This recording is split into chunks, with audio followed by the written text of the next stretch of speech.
ॐ तव कथामृतं तप्तजीवनं कविभिरीडितं कल्मषापहं शरवणमङ्गलं श्रीमदाततं भुवनन्ते भूरिराजना.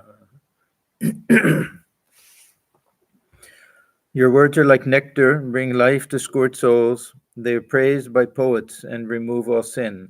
They are auspicious to hear, wonderful and exalted. Those who spread these words throughout the world are truly giving souls.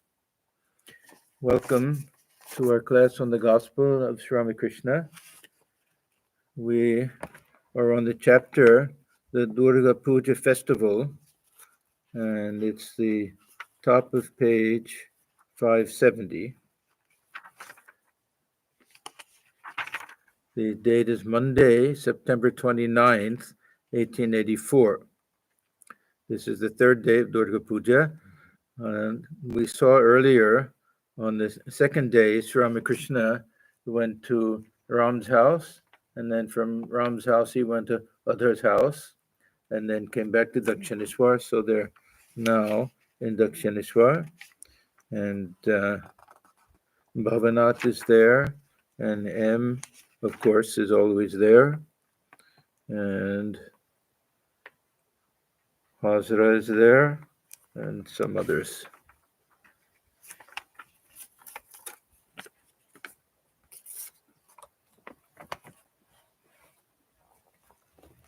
Hazra was sitting on the northeast veranda, counting the beads of his rosary.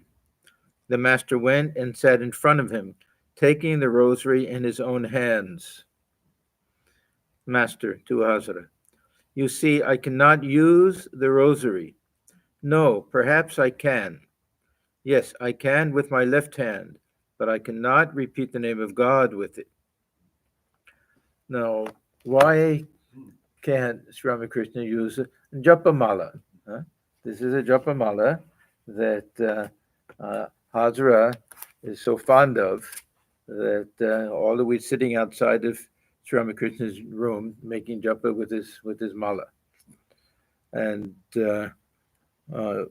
why should Sri Ramakrishna have any hesitation to use the mala?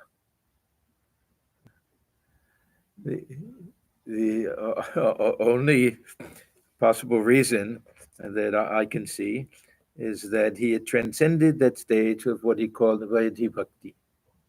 Vaidhi Bhakti means you have to keep track of the number of times that you repeat the name of God and do specific things at specific times, and be very careful about doing everything according to the different rules and following all the rites and rituals and everything. He was well beyond that. See, Sri Ramakrishna used to talk about these two different stages, Vaidhi Bhakti and then Anuraga, or Raganuga Bhakti. He had different names for it. This Vaidhi Bhakti is according to Vidhi.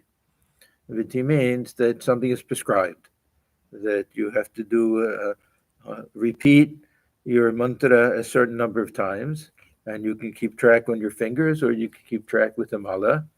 And a time will come when all of these formalities will drop off, where it won't make the slightest bit of difference if you know how many times you've repeated the name, that it'll go on its own, spontaneous, everything will become spontaneous. So Sri Ramakrishna had long gone beyond that particular stage, and certain things we find that he says that he can do are things that sannyasis are not supposed to do. This is not one of them, but sometimes, say, offering tarpan for his mother, a few different things like that.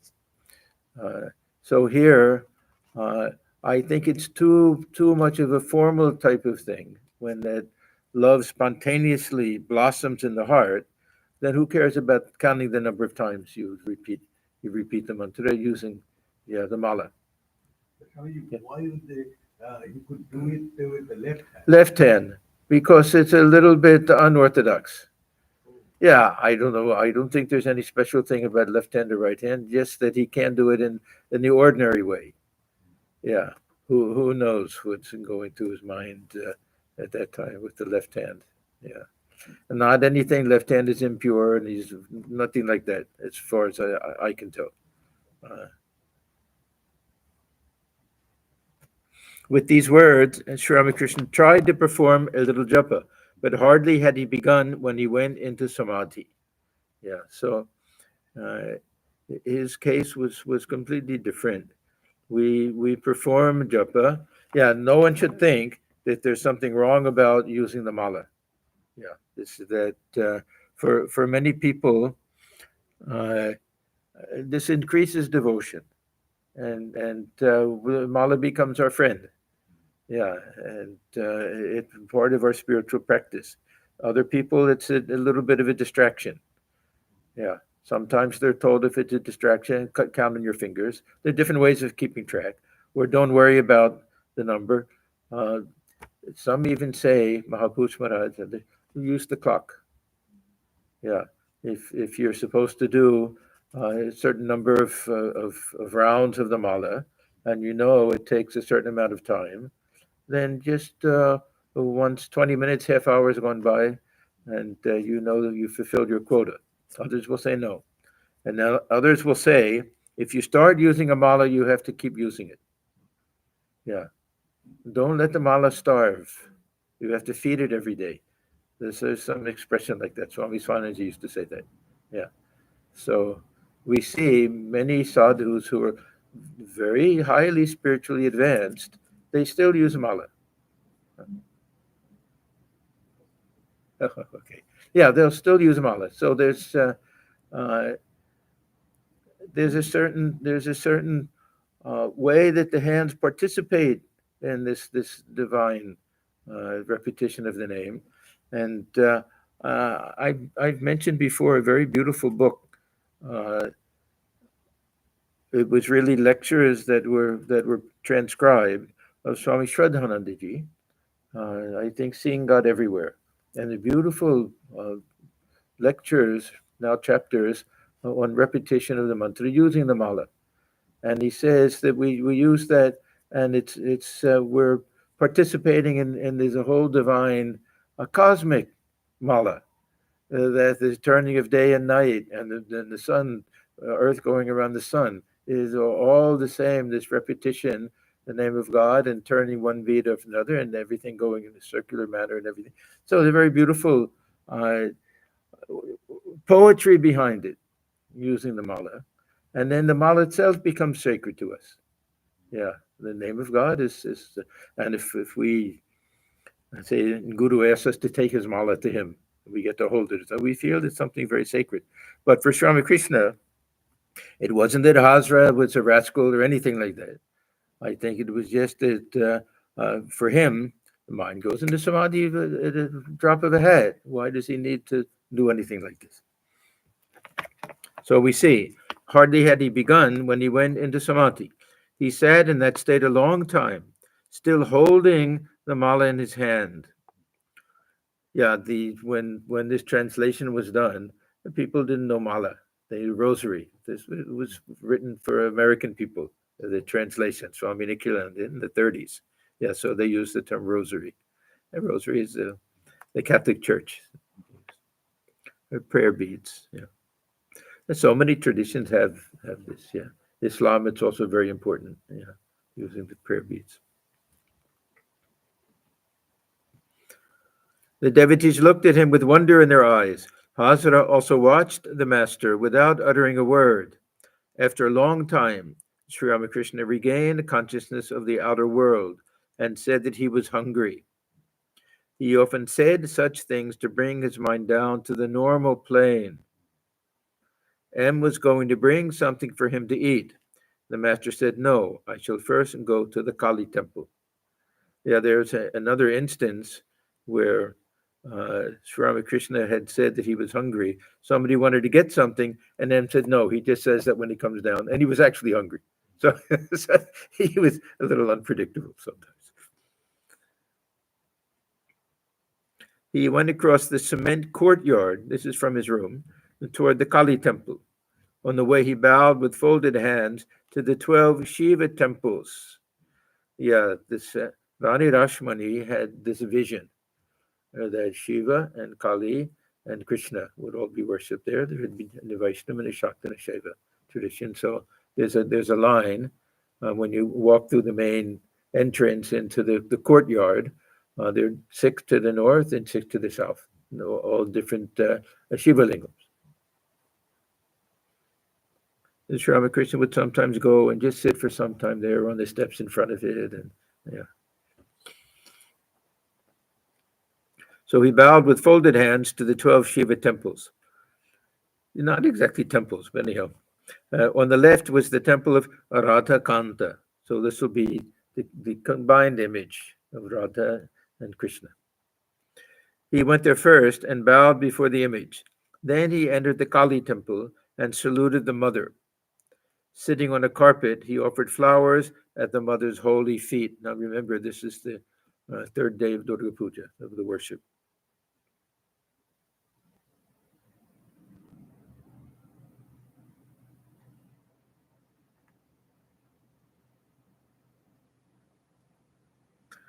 So sitting on a carpet, he offered flowers at the mother's holy feet. He also placed a flower on his own head. While returning from the temple, he asked Bhavanath to carry the green coconut offered at the temple and the Charitamrita. Coming back to his room, accompanied by M and Bhavanath, he saluted Hazra, who cried out in dismay. Yeah, probably even touched his feet. Yeah, saluted. Yeah, this because Hazra he was so proud, and sometimes he would be very dismissive of Sri Ramakrishna. Then he would come back and say, "Oh no, I'm sorry," and take the dust of his feet and everything. So anyhow, this is something that should really embarrass him. That Sri Ramakrishna is saluting him that way. It's not very clear how much respect, but he's showing more respect than he deserves. Hazra, who cried out in dismay, "What are you doing, sir? What is this?" The master said, "Why should you say it is wrong?" Hazra often argued with the master, declaring that God dwelled in all beings and that everybody could attain Brahmajnana through sadhana. He had an exaggerated idea of his own spiritual progress. Now, we remember also when the Brahmos first came, that they never bowed before Sri Ramakrishna. They would stand with folded hands, like that. M also, the first time. And sometimes Sri Ramakrishna would himself bow down. So when Keshav first came and everything. So they say he gave that gift of pranam to the Brahmo Samaj. He taught them how to, he wanted them to know how to greet a holy man, holy woman also.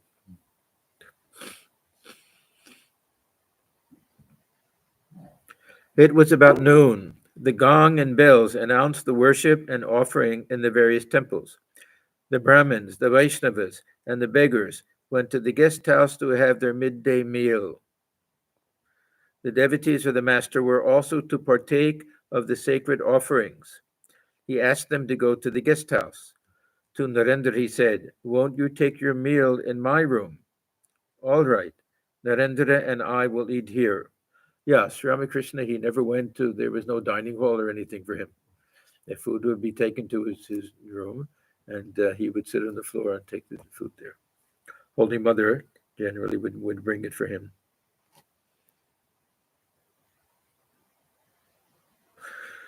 Bhavanath Baburam, M, and the other devotees went to the guest house. After his meal, Sri Ramakrishna rested a few minutes. The devotees were on the veranda engaged in light conversation. He soon joined them and was happy in their company. It was about 2:00. All were still sitting on the veranda when suddenly Bhavanath appeared in the garb of a brahmachari, dressed in an ochre cloth, kamandalu in hand, his face beaming with smiles. I don't know exactly why it's not in the garb of a sannyasi, if he's wearing ochre robes, why it says brahmachari, but in any event, he's obviously, because the dress of a brahmachari and the dress of a traditional Hindu in those days were not terribly different. with just a plain white cloth, maybe a little border or something. So anyhow, it's very clear that he's trying to have a little fun, dressing like this. Master with a smile. That is his inner feeling. Therefore, he has dressed himself as a brahmachari. Yeah, his inner feeling, and everybody expected him to become a monk, and it didn't work out. His marriage was arranged. He remained a good devotee, but drifted away a little bit after that. Narendra, he has put on the garb of a brahmachari. Let me put on the garb of a tantric worshipper. Hazra. Then you will have to follow the tantric rituals with women, wine, and so on. Yeah, this is a funny little incident because later in his life, Swamiji would not even have joked about these things. He was so much against what he used to call his vamachara, this type of spiritual practice where all sorts of things are done. This tantric rituals, these belong to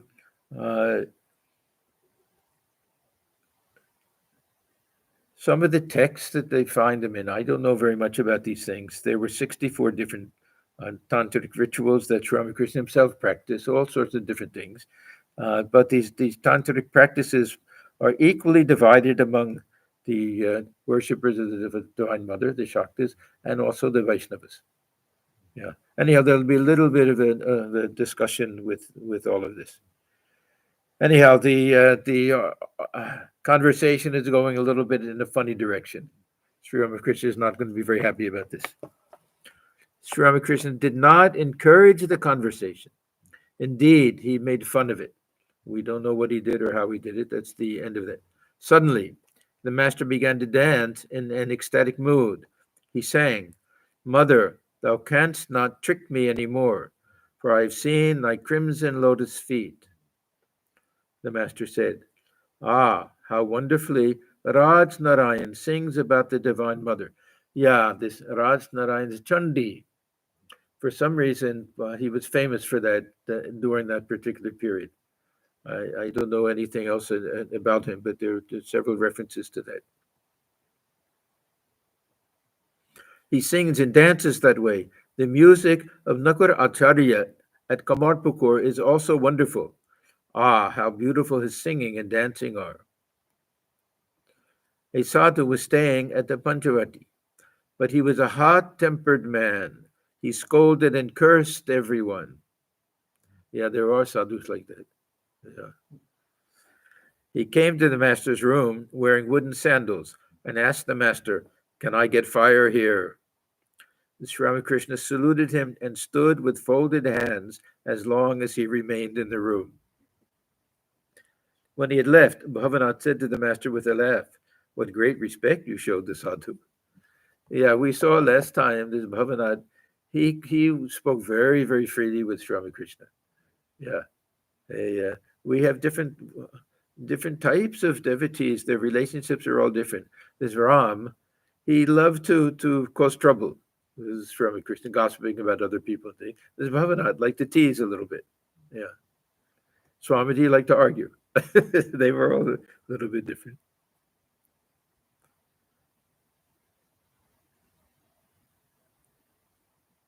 Master smiling. You see, he too is Narayana, though full of tamas. That is the way one should please people with an excess of tamas. Besides, he is a sadhu. Yeah, Thakur says in one place, yeah, if you see a man, a drunken man, you don't know what they'll do. They'll lose their temper and everything. Yeah, stand with folded hands and offer him a smoke. Say something nice to him and everything. That's Ramakrishna was very practical. Yeah. And also intimidated. This is that Balak Swabhav. He had the nature of a child that could be intimidated easily. The devotees were engaged in a game of Golok Dham. This is a game, footnote, a game in which the player tries to get to heaven by passing through different planes, but on each false step, he falls into a particular hell. So I don't know, it'd be some type of game with the dice and probably a board game, something like that. Hazra joined them, and the master stood by watching them play. M and Kishori reached heaven. Sri Ramakrishna bowed before them and said, "Blessed are you two brothers." Now, this is interesting because, as far as I know, and I've never, checked that carefully, this is the only time in the entire Gospel of Sri Ramakrishna that there's reference to Kishori being M's brother. Yeah. How many times he comes, and M will simply say Kishori, or then sometimes Gupta. There may have been a second Kishori that came, but he was very, very devoted to Sri Ramakrishna. He was younger, about 5 years younger. He was born in 1859, so he would be like 4 years, if I remember correctly, 4 years younger than Swamiji. Yeah, so a little bit. He was a little bit older than the many of the direct disciples, but younger than M. He sang very well. He would sing for Sri Ramakrishna, and Thakur was very, very fond of him.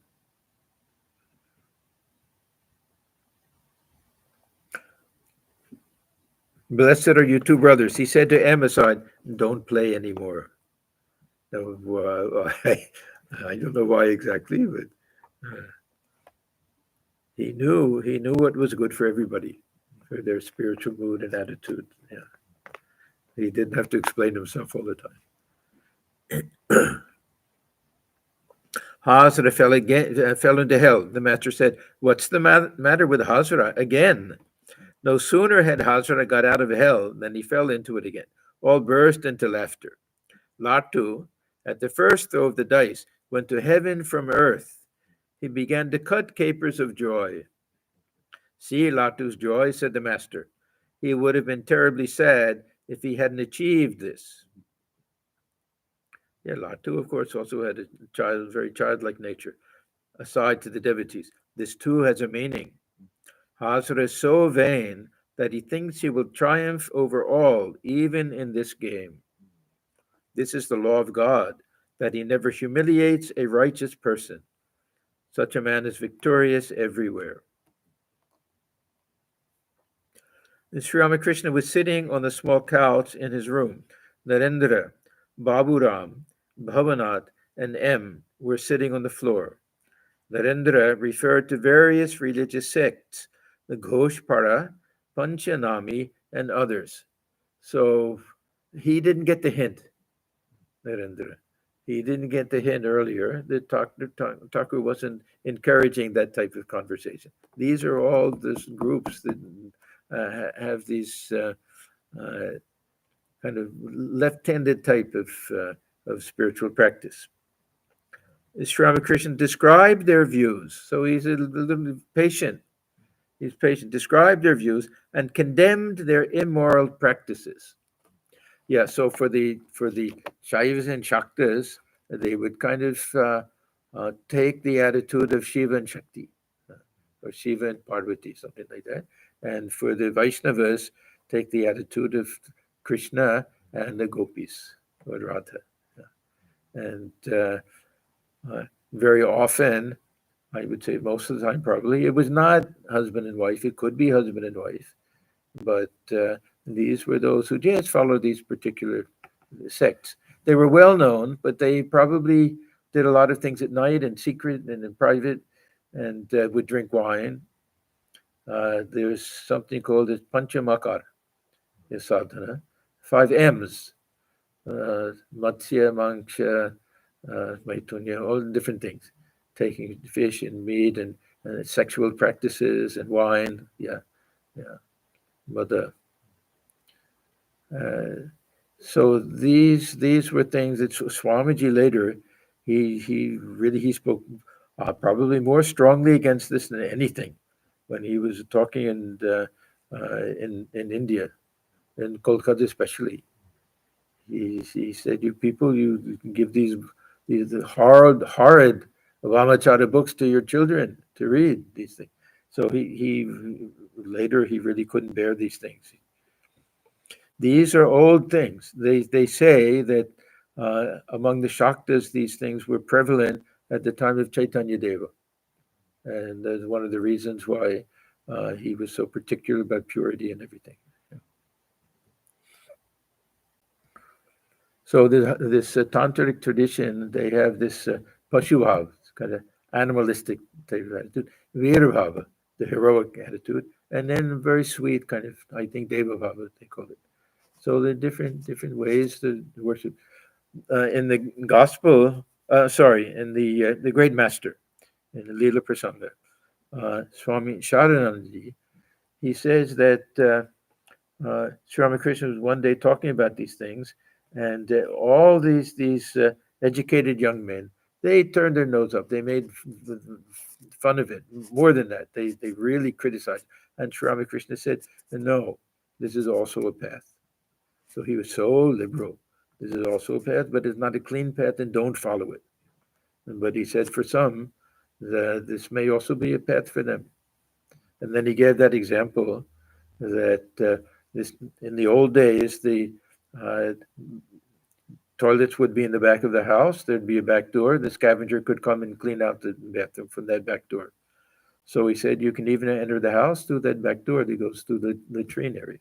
It's also a way to get in, but it's not a clean way. Don't do it. Yeah. So this Sharananda, he said, we were amazed to see how much more liberal Sri Ramakrishna was than even we who were Western educated and thought that we were very open-minded and everything.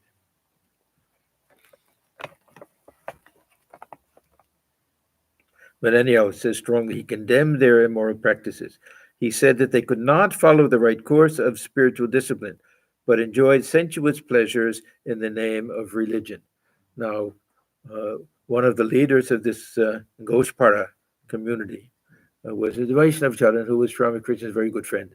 And he went with them on different occasions to watch how they worshipped. And then also, and he'll mention in Varanasi that he saw these things also. Master to Narendra, you need not listen to these things. The Bhairavas and Bhairavis of the Tantric sect also follow this kind of discipline. Now remember that Yogeshwari, the Brahmani, was also a Bhairavi, that she practiced these things. While in Benares, I was taken to one of their mystic circles. Each Bhairava had a Bhairavi with him. So that means that they paired themselves off, men and women. I was asked to drink the consecrated wine, but I said I couldn't touch wine. They drank it. I thought perhaps they would then practice meditation and japa, but nothing of that sort. They began to dance. I was afraid they might fall into the Ganges. The circle had been made on its bank. It is very honorable for husband and wife to assume the roles of Bhairava and Bhairavi. So Thakur didn't have that type of objection. But what took place very often was this is a way for the man to have a paramour or a woman to have, a lover under the guise of religion, leaving the husband and wife at home, and do all sorts of things, fooling perhaps partly themselves and trying to fool other people, and so it's very different if husband and wife practice this, and even then it's not recommended for most people. To Narendra and the others, let me tell you this. I regard woman as my mother. I regard myself as her son. This is a very pure attitude. There is no danger in it. To look on woman as a sister is also not bad, but to assume the attitude of a hero is Virbhav. To look on woman as one's mistress is the most difficult discipline. Either they start out very sincere and maybe naive, and something goes wrong, or it's just a design, a technique, just a way of being able to have some adulterous relationship, outside of marriage, under the guise of religion. Even this Vatsalya Bhava, how Thakur warns that our Nitya, the younger, Nityopal, and an slightly older woman, not elderly, slightly older woman looked upon him as the baby Gopala and would have him sit in her lap and all these things. And he warned. He said, "Vatsalya teki tacholohoy." Yeah, it can turn into something quite different. Yeah, this attitude. So, yeah, this what Thakur called kamini kanchan, this desire for sexual pleasure, infects even these spiritual, so-called spiritual traditions. Yeah, it was common, especially among the Vaishnavas, the Shaktas, some of these Bao traditions, and even some Buddhist traditions, the tantric school and Buddhist traditions. Yeah, Sahajiya and others. Is Bhairavi first time called him incarnation? Avatar? The Bhairavi, she was. There were others in his childhood and everything. But she was the first one who really openly declared it and said she could prove it. The question was, who was the first to call Sri Ramakrishna an avatar? She was the first to say, "You try to defeat me in argument, I can prove it." Yeah, and she was equally knowledgeable in the tantric tradition and in the Bhagavata Vaishnava tradition. So this avatar, this all belongs to the Vaishnava tradition, and it was by observing all of the manifestations of ecstasy, in terms of tears, in terms of burning sensation, in terms even blood oozing from pores is one of the signs that horripilation, all these things that she said that we only find these things written about Chaitanya Deva and of course Radhamani. So this was basically, I think, the main line of argument: the physical manifestations of bhava, Mahabhava, on Sri Ramakrishna to show that he was an avatar.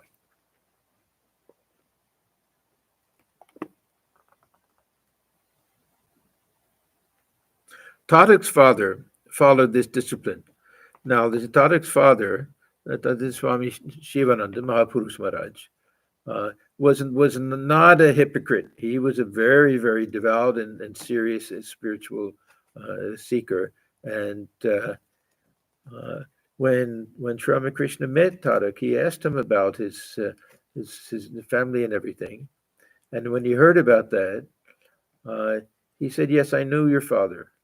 And if I'm not mistaken, he's the one who told Sri Ramakrishna to wear an amulet." Huh?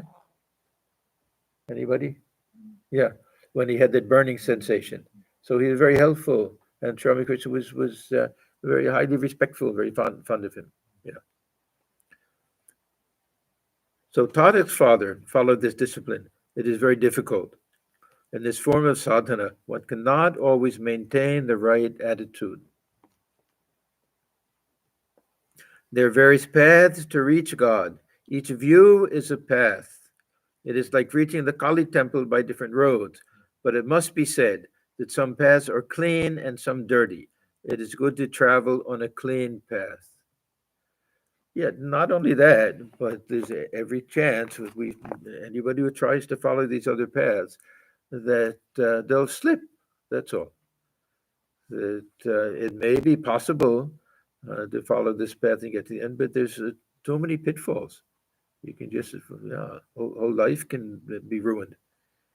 Families can be ruined, all sorts of things.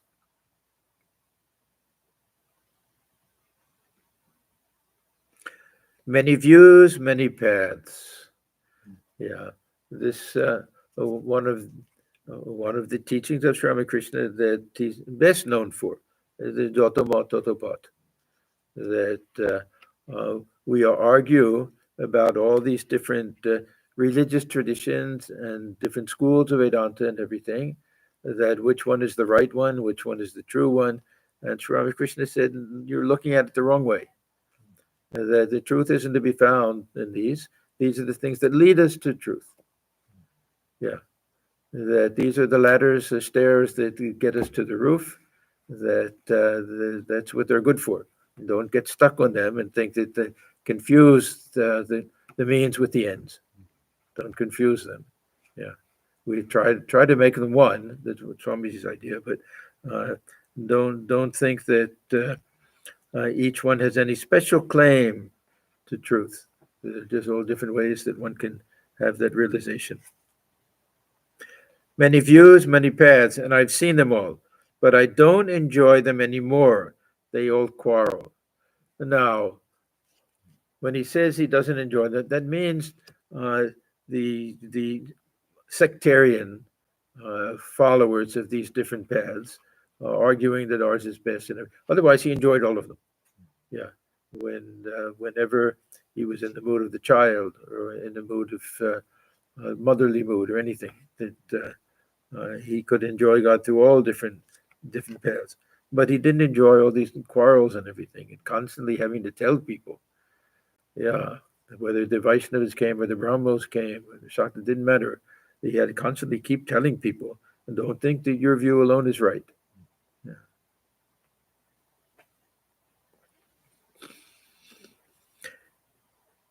No one else is here, and you are my own people. Now look at the people who are here.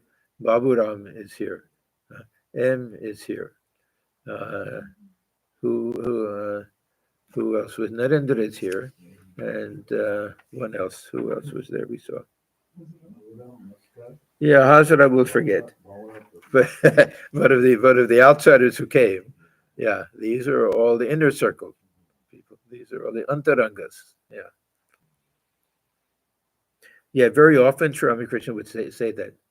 We'd look around and say, "Yes, you're all my very own. Now I'll tell you something very secret." Yeah, Uchokota. He was very secret. Yeah. And give some very special type of teaching about his own experience, usually. So no one else is here, and you are my own people. Let me tell you something. I've come to the final realization that God is the whole, and I'm a part of him. That God is the master, and I am his servant. Furthermore, I think every now and then that he is I, and I am he. And now, this is a reference to a verse that Sri Ramakrishna refers to on many, many different occasions. I tried to find a source for this. I thought maybe the Adma Ramayana or something. This is a verse. It's attributed to Hanuman when he's in the court, and Sri Rama asks him, "What do you think of me?" And he gives this answer that includes the three different schools of Vedanta. So he says, when I think of myself, physical body, then I think that you're the master and I'm the servant. So this is a dualistic, we can say Dvaita, Vedanta, and the Dasya Bhava. So this will be Madhva, we can say. Just an oversimplification, but anyhow. Then the second, when I think of myself as a jiva, then I think that I'm a part of you. You're the whole and I'm a part. So this will be Ramanuja. This will be this qualified Vishishta Dvaita Vedanta. And then he gets the Shankaracharya. The Atma Buddhiya, Tomevaham. Then when I think of myself as the Atman, then you and I are one and the same. Then he says that this is my final opinion. Nishchitamati is my final opinion. Exactly what Sri Ramakrishna is saying. Exactly what he's saying. So this Jyotomad, Totopad, refers equally to the different schools of Vedanta. Each one is a path. Now, we have two different theories, and both are good. One, that they're equal. Whichever path we follow, that'll take us to the roof. Second theory, which Swamiji also liked, is that there's a kind of little bit of a hierarchy. We start out with dualists, and then as we get closer and closer, the spiritual life evolves a little bit, we feel that we're not separate from God. We feel we're part of God. And then when we finally get to the highest realization, we realize that absolute oneness. So this concept of stages, this from the dualistic, qualified non-dualist, to the non-dualistic stage. But otherwise, Sri Ramakrishna never said that one starts out as a devotee and has to become a jnani. As a devotee, you can also go straight to the top, but it ends in oneness. So he kind of accepted both views. The Swamiji took this so seriously that when he was in the West, he wrote to, I don't know who it was, Alasingha maybe, and said, "Can you send me the bhashyas of the three great commentators, Madhva, Ramanuja, and Shankaracharya? I want to prove," he said, "that how the dualistic can be subsumed under the qualified, and that can be subsumed under the Advaita Vedanta." That would be done. But he never did it. He never got around to it. It would have been a huge job, go through all the commentaries and everything. But anyhow, he had that understanding. It was also a very nice understanding. Of course, the dualists won't like it. But so let me read this again. "No one else is here, and you are my own people. Let me tell you something. I've come to the final realization that God is the whole, and I'm a part of him." So we're starting out with the middle one, Ramanuja. "That God is the master, and I am his servant." Then the dualistic. "Furthermore, I think every now and then that he is I, and I am he."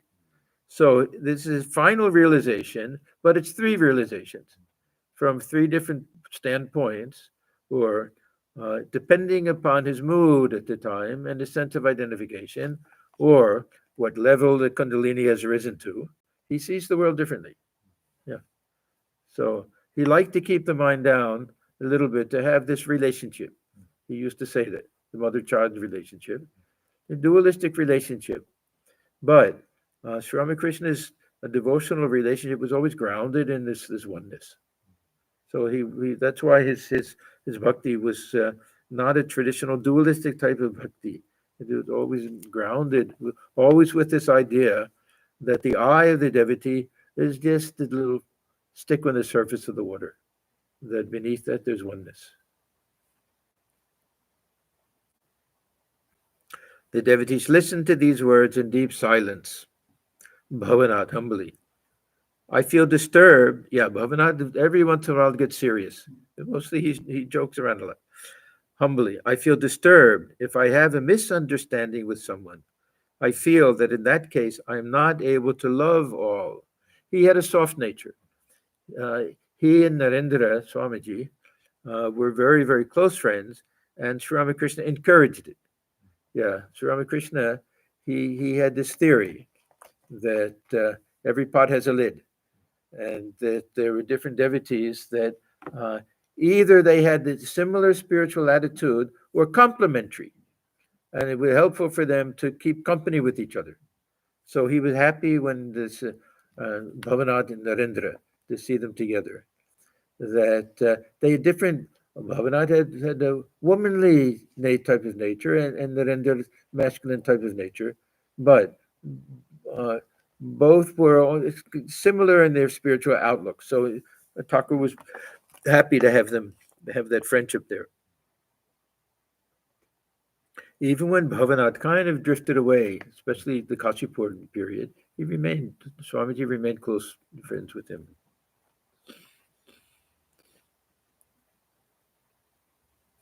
So he asked humbly, "I feel disturbed if I have a misunderstanding with someone. I feel in that case I am not able to love all. Master, try at the outset to talk to him and establish a friendly relationship with him. If you fail, in spite of your efforts, then don't give it another thought." See, he could very easily say, "No, we have to love everyone, this and that." He's so practical. Whole life will be frittered away if we try to please everybody. And there's some people that the nicer we are, the meaner that they are. So it's not being cold. It's not being uncaring. It's being realistic. That's all. So he says, if you fail in spite of your effort, then don't give it another thought. Take refuge in God. Meditate on Him. There's no use in giving up God and feeling depressed from thinking about others. Yeah. So we shouldn't take this in the wrong way, that we do have to care about the feelings of other people. But there'll be people who are just so, have such a different view of things and don't care for spiritual things, uh, or have misunderstandings. We can't always get everybody to understand us the way we would like them to. Some people think, oh, we're unfeeling people, or they think we're cold-hearted, and all different things. And it may be just some people can't express themselves very well. So whole life can be frittered away worrying about the opinions of other people too much. Yeah.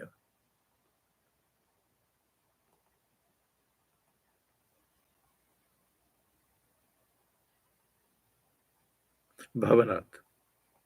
Great souls, such as Christ and Chaitanya, had admonished us to love all beings.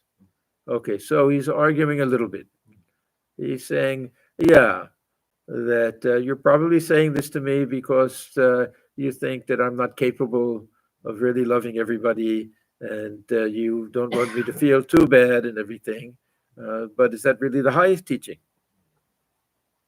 Master, love you must, but God dwells in all beings. Oh, sorry, because God dwells in all beings, but salute a wicked person from a distance. Yeah, Thakur used to say, God dwells within the tiger, but you don't embrace the tiger because of that. Yeah, and then of course he gives the story of the mad elephant. Yeah, yeah, God dwells in the elephant. That doesn't mean you stand in front of it and let it dash it to the ground. The Mahud is also God telling you get out of the way. One of the first stories he tells to M in the beginning. You speak of Chaitanya. He also used to restrain his spiritual feeling in the presence of unsympathetic people. Yeah. So we find this. Sri Ramakrishna, he even says that these very high souls, the very worldly people, come to them, and himself also. He would say, "I felt as if someone were preventing me, holding my tongue, keeping me from saying anything." Yeah. He also used to restrain his spiritual feeling in the presence of unsympathetic people. At Srivasa's house, he put Srivasa's mother-in-law out of the room, dragging her out by her hair. Bhavanat. It was not he, but others who did it. Bhavanat probably came from a Vaishnava family. They knew all these Chaitanya traditions. Master, could the others have done it without his approval? What can be done? Suppose a man cannot make another love him. Must he worry about it day and night?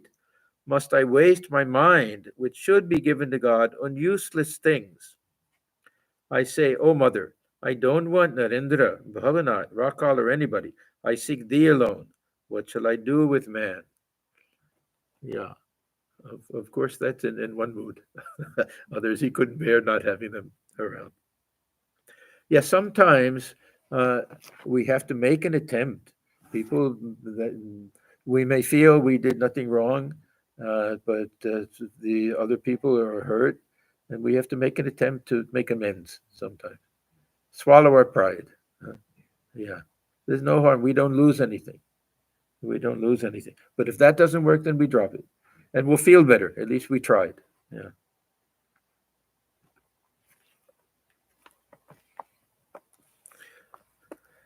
When the blissful mother comes to my house, how much of the Chandi I shall hear, how many monks will come here, and how many yogis with matted locks. Then Sri Ramakrishna speaking, when I attain God, I shall attain everything. I renounce gold and silver, saying rupee is clay, and clay is rupee. Gold is clay, and clay is gold. With these words, I threw gold, silver, and clay into the Ganges.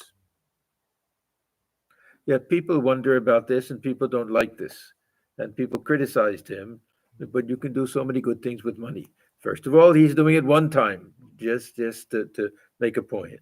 And second of all, Sri Ramakrishna very often did things that fulfilled or explained or demonstrated very particular things that we read in the scriptures.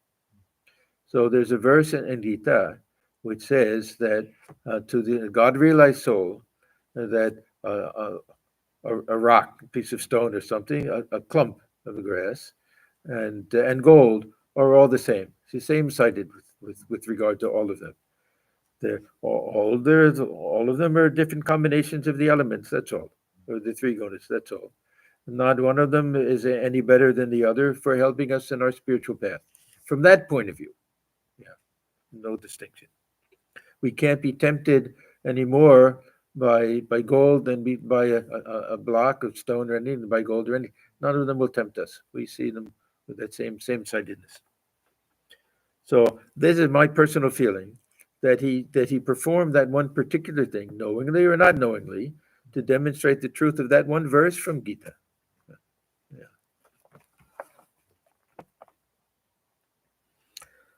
And then he shows his simplicity and his childlike nature and his sense of humor.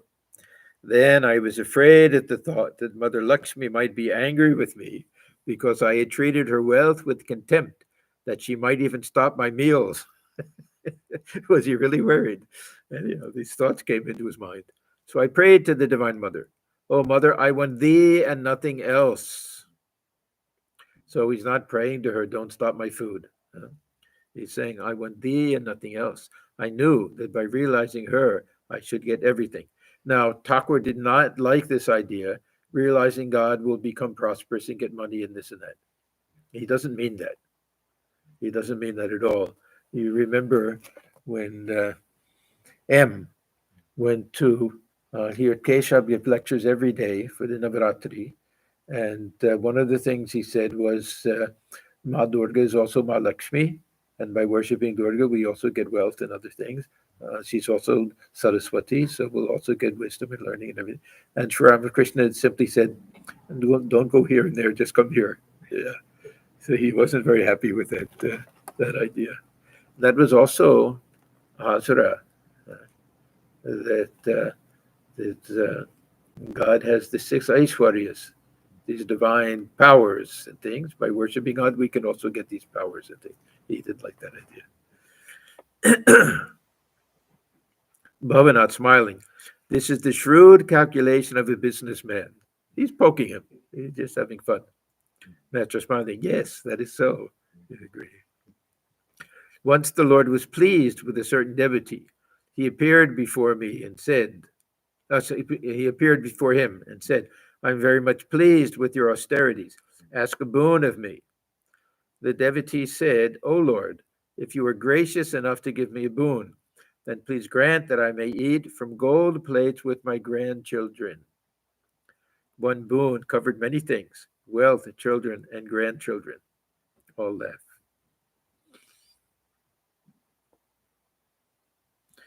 Hazra was sitting on the veranda. "Master, do you know what Hazra wants? He wants money. His family is in distress. He has debts." Yeah, to give a little bit of credit to Hazra, that Thakur himself says that he had some real vairagya, that some desire for God realization. He's leaving his family, probably didn't have a very happy family life anyhow, but he had debts to pay off, so he did want money, but he had something. Yeah, he had some type of sincerity, but was a show-off and liked to criticize others and liked to have people watch him doing his japa. He did a very prominent place. Whoever would walk into the room from that side would have to see him sitting there doing his japa.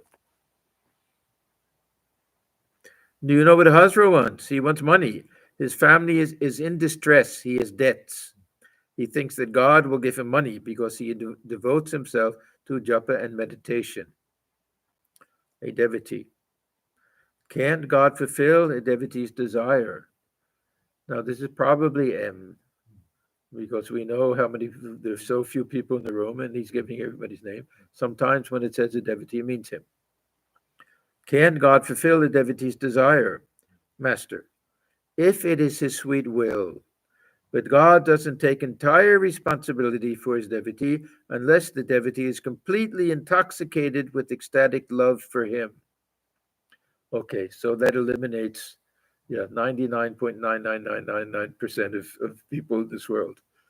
Yeah, this is a very rare thing that Thakur tells that one nice story that a man is so intoxicated with the thought of God that he's not aware that where he's walking, and these washermen, when they dry the cloth, they'll just lay it straight out on an open field, and so intoxicated with the God that he's walking over the cloth and getting it dirty, and the washerman is getting very angry and is going to chase him and throw stones at him and everything, and the whole thing is being observed by Shiva and Parvati.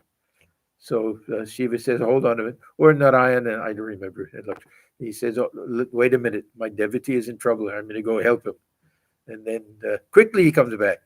And she says, "Oh, what happened? Did you do it so fast?" He says, "No, I got halfway there. I saw he himself picked up some stones and started throwing them back." Yeah. So no need to go. So it has to be, very, very, very, very sincere for us to expect anything like that.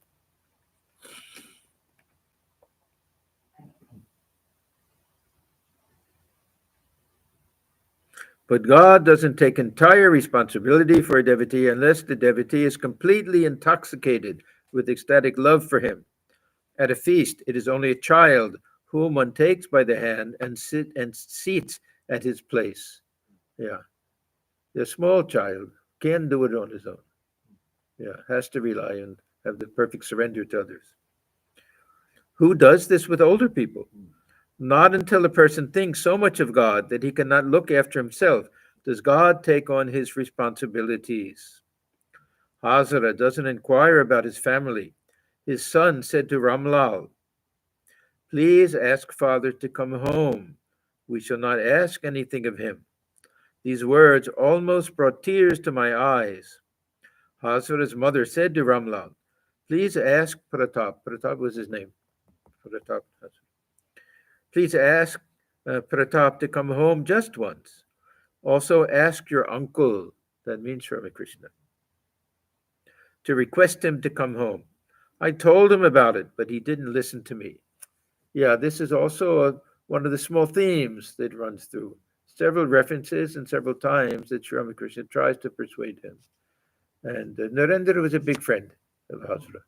Sometimes he even says to Sri Ramakrishna, "Why do you keep pressing him to go back home? He's happy here," and everything like that. But just to see his mother one time.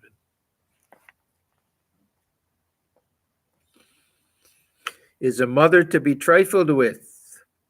Before becoming a sannyasi, Chaitanya Deva worked hard to persuade his mother to let him renounce home.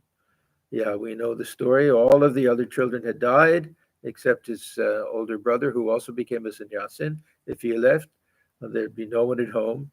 The father was also gone.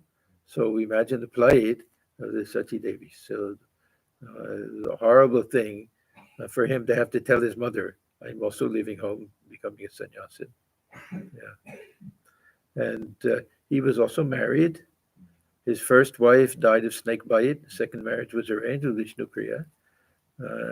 And similar to with Buddha himself, after his realization, he went back and his wife played a very prominent role in the monastic order for women. And this Vishnu Priya also plays a prominent role.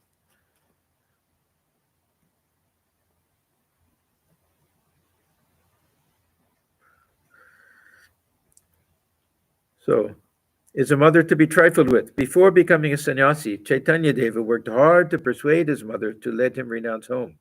Mother Sachi said that she would kill Keshav Bharati.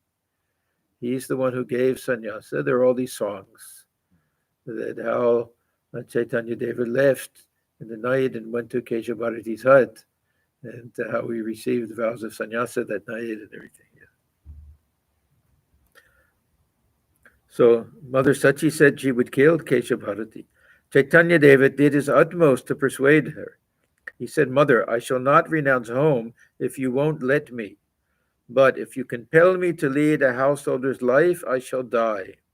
And mother, even if I go away as a sannyasi, you will be able to see me whenever you desire. I shall stay near you." Now, I don't know if this meant she'll have his vision from time to time or he would really go. Uh, this was the last portion of his life when he lived in Puri. And they say that he chose Puri because there were a lot of people who would go on pilgrimage. We even know, passing through Kamarpukur, that they would go that way from Bengal to Puri and come back so that she could get news of him at least. There are no telephones or anything at that time.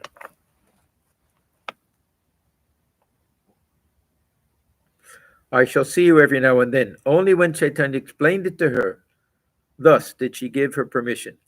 Narada could not go to the forest to practice austerity as long as his mother was alive. He had to take care of her.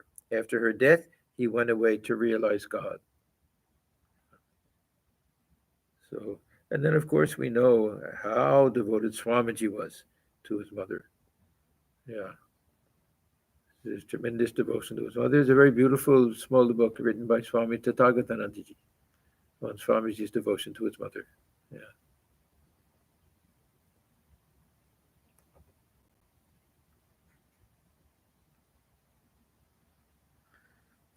When I went to Vrindavan, I felt no desire to return to Calcutta. It was arranged that I should live with Ganga Ma. She was this saint, very saintly woman, a great devotee of Krishna, looked upon Sri Ramakrishna as Gopala. And they immediately formed some type of spiritual bond. She was much older, I'm sure. Everything was settled. My bed would be on one side and Gangama's on the other. I resolved not to go back to Calcutta. I said to myself, how long must I eat a Kaivarta's food? Yeah. Rani Rashmani, she belonged to this fisherman's caste, the Kaivartas. And you remember at the very beginning when Sri Ramakrishna first went there, he refused to eat the food. And he got some rice and dal and foodstuffs and things and cooked for himself and took the food that way. We assume or presume that this was because his father was Orthodox. That these are things that his father would have probably approved of, even though his older brother didn't. And then after a while he stopped. And now he's half joking here. He was way beyond these caste distinctions. Although he says at the end that now I can't take food unless it's cooked by a Brahmin himself, very pure, and offered to God first. So he went through different stages and everything. But the food is all offered in the temple by a Brahmin priest. Yeah, he's not cooking or anything. No, said Hridoy to me, let us go to Calcutta. He pulled me by my one hand, and Gangama pulled me by the other. I felt an intense desire to live at Vrindavan, but just then I remembered my mother. That completely changed everything. She was old. I said to myself, my devotion to God will take to its wings if I have to worry about my mother. I would rather live with her. Then I shall have peace of mind and be able to meditate on God. Yeah, we were discussing this in the Tuesday morning class, that it seems that his mother was with him on pilgrimage at that time also, uh, which meant that she had already been staying in the Nahabad and Dakshineswar before that. And whether Hazra Sridhar reminded him, the one version, or he simply remembered.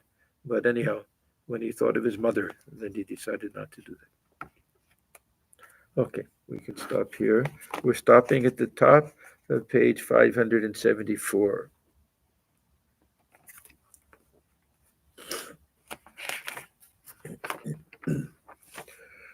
Om Niranjanam Nityamanantarupam Bhaktanukampadhudavigraham Ishavataram Parameshamidikam Tam Ramakrishnam Sirisanamam.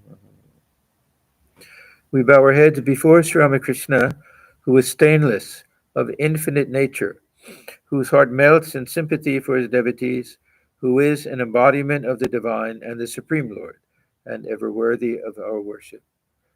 Om Shanti, Shanti, Shanti. Peace, peace, peace be unto all. Okay, thank you, everyone.